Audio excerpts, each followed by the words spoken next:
तर काय सांगाल, 4 दिवस उलटून गेले गौरी आत्महत्या प्रकरणामध्ये अद्याप एकच आरोपी अटक झालेले, 2 आरोपींना अजून अटक झालेली नाही. काय वाटतं, राजकीय दबाव वगैरे आहे या प्रकरणामध्ये? आत्ताच्या घटकेला माझं तिच्या आईबाबांशी जे बोलणं झालं, काल संध्याकाळी झालं, आज सकाळी झालं, आज सकाळी 2दा झालं आणि त्यांचं हेच म्हणणं आहे की ताई त्या बाकीच्या 2 आरोपींना का अटक झाली नाही आहे. मी म्हटलं बिलकुल त्यांना अटक ही झालीच पाहिजे, त्यांचे सगळे स्टेटमेंट्स घेतले गेले पाहिजेत. पण आत्ताच्या घटकेला त्यांच्या आईने मला असंही सांगितलं, गौरीच्या आईनी, की जो वकील आत्ताच्या घटकेला त्यांच्या बाजूने बोलतोय आणि वाटेल ते बोलतोय की हिच्या आईवडिलांना ह्या 2021च्या घटनेबद्दल माहीत होतं, हे दादांत खोटं आहे, त्यांना काहीही माहीत नव्हतं. आणि असे जर व्यक्ती त्या असते हे त्यांना माहीत असतं तर त्यांनी मुलगी कधीही लग्न करून त्यांच्याकडे म्हणजे त्यांचं लग्न करून दिलं नसतं. तर आत्ताच्या घटकेला हे जे वकील बोलत आहेत ॲब्सल्यूट रबिश आहे. दुसरं म्हणजे अजय आणि शीतल या दोघांना अटक होत नाही आहे. त्यांचं असं म्हणणं आहे की ते दोघंही सरकारी नोकर आहेत म्हणून त्यांना अटक केली जात नाही आहे. पण आत्ताच्या घटकेला त्यांचं बोलवून स्टेटमेंट घेणं गरजेचं आहे. कारण शीतलनी जे म्हटलं आहे की ती कधी राहत नव्हती, ती यांच्याकडे येत नव्हती. अजयचं म्हणणं आहे की तोही कधी राहत नव्हता, अजय तिथेच राहायचा आणि शीतलसुद्धा 15-15 दिवस येऊन यांच्या घरी राहायची. आणि जे काल तिच्या वडिलांनी म्हटलं आहे ते खरं आहे असं त्यांचं म्हणणं आहे. तर आत्ताच्या घटकेला पोलीस ही दिरंगाई का करतायत याचं त्याला उत्तर देणं गरजेचं आहे.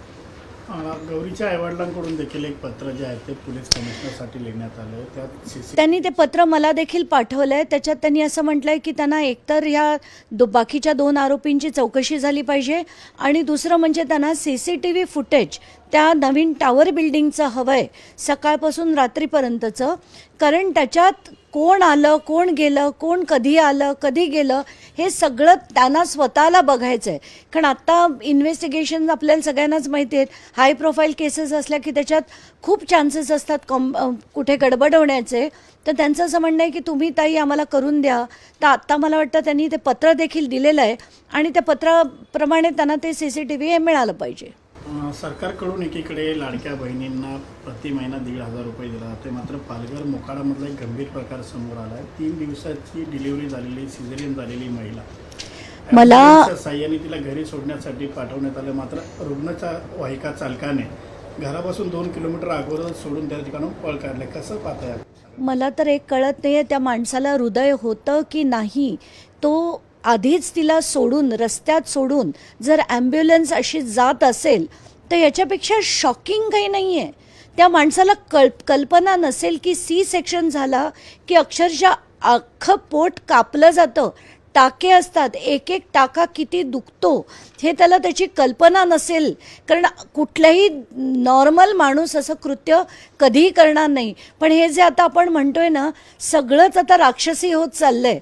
आणि कुठेतरी मला असं वाटतं तिथल्या मेडिकल ऑफिसरनी याची दखल घेऊन तात्काळ त्या ॲम्ब्युलन्सवाल्यावर कारवाई केली पाहिजे, त्याच्याविरुद्ध गुन्हा दाखल झाला पाहिजे. कारण बाळाला आणि आईला तब्बल इतके किलोमीटर जर त्यांनी चालवलं असेल, अतिशय धक्कादायक आहे. देश विदेशातील प्रत्येक घडामोडींचे लाईव्ह अपडेट मिळवण्यासाठी आता साम टीव्हीच्या सर्व सोशल मीडिया प्लॅटफॉर्मला लाईक, फॉलो आणि सबस्क्राईब करा. तसंच सर्व नोटिफिकेशनसाठी बेल आयकॉन प्रेस करायला विसरू नका.